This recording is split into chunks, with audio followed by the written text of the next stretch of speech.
যেই হাতে তাস উঠে ওই হাতে আল্লাহর জান্নাতের কোনো নাজ নেয়ামত উঠবে না। যেই হাতে তাস উঠে আর যেই হাতে জুয়ার টাকা উঠে ওই হাতের মধ্যে আল্লাহ সুবহানাহু ওয়া তাআলা জান্নাতের কোনো নাজ নেয়ামত দিবে না। মনে রাখতে হবে মুসলমান, আমরা জান্নাতের জন্য জন্ম নিয়েছি, দুজুকের জন্য জন্ম নেই নাই। কি বলেন? আমরা কি দুজুকে যাব?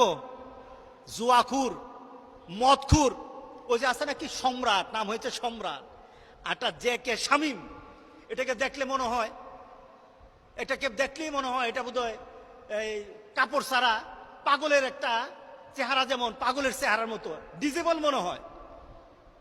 কোটি কোটি টাকা, কোটি কোটি টাকা তার।